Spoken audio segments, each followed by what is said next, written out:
এই যে কাবিল্লা ওহন তো আর কই তারতে না তোর ক্ষেতের পানি আমার ক্ষেত হয়ে পড়ে। এই যে আমারটা মাটি কেটে খেত উঁচা হইরালছি, ওহন তোর ক্ষেতের পানি আমার ক্ষেত হইতো না নাকি? জবর কাপড় করে আছিস তুই। তা কাম করছি না? তোর তোর ক্ষেত হইছে উষা, হ্যাঁ আমার হলো নিচা। হ্যাঁ। তোর ক্ষেত থেকে আমার ক্ষেত পানি রে কিয়া? তুই মাটি কাটে তোর ক্ষেত বসছস। আরে হারাম দাদা তোর ক্ষেতের পানি আমার ক্ষেত, আর তুই এটা আজীবন মাসের কাছে কই আইছস? ওহন তোর পানি আইতো না তোর ক্ষেতের আমার ক্ষেত। এই যে আমারটা উঁচা বানাইছি, ওহন দেখ কোনো সমস্যা নাই, খালি একটা পেছো পড়ে গেছি। এই বছর কোনো ফসল মারাইতে পারলাম না, ফসল হলো না গেলে এই ক্ষেত, এটাই তো বুঝতাছি না আমি। হ্যাঁ ফসল? হ্যাঁ, তুই আর ফসল মারাইতে? তুই ফসল করলে, তুই ধান কাটলে, আমার ক্ষেত ধান হইলো না, আমার ধান সব মরে চাচা হয়ে গেল সুসা। তুই মনে করছস যা আমি একটা শিক্ষিত হয়েছি, তুই শিক্ষিত লেঙ্গুর হয়ে গেছ? তোর মাথা ব্রেন বেশি না? ব্রেন বেশি না? ব্রেন বেশি সমালোচনা যাতে না হয় এই কারণে তো খেত উঁচা করলাম, এটা ব্রেনের কাম না। হ্যাঁ হ্যাঁ, ওর ফসল মারাইছ না? ফসল হলো না খেলে গেলে তো বুঝতেছি না আমি। তোরা যে এই যে বাপ মা তোরা লেফারা করাইছো, লেফারা তো করাইলো, তোরা কি গু খাওয়াই লেফারা করাইছে? তোর মাথা কি এই চেষ্টা নাই যে মাটি কাটিয়া একটা খেতের মাথা একটা মাটি কাটে তো ওইটার মাথা কোনো জীবনে ফসল হইব? হাই, জীবনে ফসল হইব? এই দেখ আমার মাথা মাটি কাটছিল, আমার ফসল হইছে না? তোর দাঁত ফসল হলো, আমার দাঁত ফসল হলো না। ফেসটা কি আমার খেতে উঁচা হয়েছে দেখে বেশি? তো উষা হইছে না? উষা যে জমির মাথা উষা হইব, এই খেতের মাথা কোনোদিন এ কাকা, ধান হইব? এদিকে আনছি তো বাবা। কি হইছে তোমরা?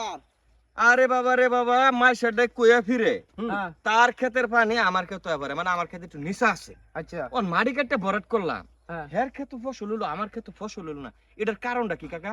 আরে বাবু, এটার মধ্যে পানি থাকতো না, তো পানি না থাকলে ধান হইব?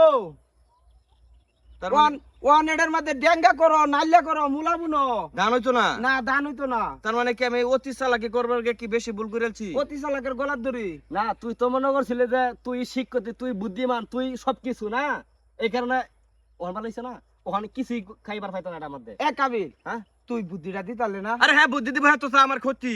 একটু পানি তার ক্ষেতটা একটু উঁচা, আমার একটু নিচা, তার এমনি একটু চেলচেলে পানি আয় না, মাসি দেখো তার সব পানি বলে আমার ক্ষেত হয়ে পড়ে। এর লিগে তুই কাম করছিস, আমারটা উঁচা করে দে মাটি কেটিয়া, তাতে হের ক্ষেতের পানি আমার ক্ষেত নাই থাকে, যাতে মাসির লোক না কইতারে। ও অন্তত ফসল মসল কিছু আমার বেড়া। হ্যাঁ, আমার ক্ষেত থেকে একটু পানি না দেখে তার ক্ষেত, তার ক্ষেত বইরা থই দিছে যাতে আমার ক্ষেত মইরা যা। আরে বেড়া, আল্লাহ যদি চুলো ধরে টানে এলাকার মাসে নিচে ধরে গেরবো, হ্যাঁ, এটা তো বুঝতে হবে। তুই বুঝছ বেশি। হ্যাঁ, একটু পানি আইছে দেখে মাসির লোক আলাপ করে, বুঝছুন? বেটা বায়ে বায়ে মানুষ এটা করে। আরে বাবু, এটা করে নাকি জ্বালা আছে? তোরা তারে তোর শিক্ষিত বানাইছিলাম, তারে তোর শিক্ষিত বানাই এটা লাগিয়া আমার তার ক্ষেত্রে নাও, আমার ক্ষেত্রে ফানি গেছে, এলে মাটি কাটটা খেত ভরবো। ওহন কিরম ডইল অন্ত ক্ষেত ফসল হইতো না, ফসল না হোগা, অন কি আর তোমার ধান ধান করা বাদ দে, ওহন করো, মূলা করো, ডেঙ্গা করো, নাইলা করো, হ্যাঁ ছাগলে খাবার লাগে এটি করো। তুই জীবনে ওইটা করিস না, তাহলে ছাগল তোরই তো ছাগল। ছাগল দুটা তার। এবার যদি তোর ছাগল আমার ক্ষেতে নাইলা ডেঙ্গে খা, তাহলে বিচার আমরা একটা একছি ছাগলের পেট কাটতে নাইলা ডেঙ্গে ভাঙর করো। আমার ছাগল তো হ্যাঁ, খালি দৌড়া দিস, তোর 8 দিনই থাই একটা মাটির মধ্যে। কাজ্জার পথ বাউ করছস তুই এখন। কি কি কাজ সময় বুদ্ধিটা দিতালে না? কোন বুদ্ধি দিতাম? যে এই মাটিটা উঁচা যাতে না করে। আরে বাবু, হ্যাঁ বুদ্ধি তো লাভ নাই, হেই তো বুদ্ধি দিবি। হ্যাঁ লে আবার কইছে তার মাথায় কি বুদ্ধি নাই? তোর ছাগল ফিরায় রাখিস। কি আমার ছাগল? নালে আমার ছাগল সারা বাংলাদেশে সারা থাকবো।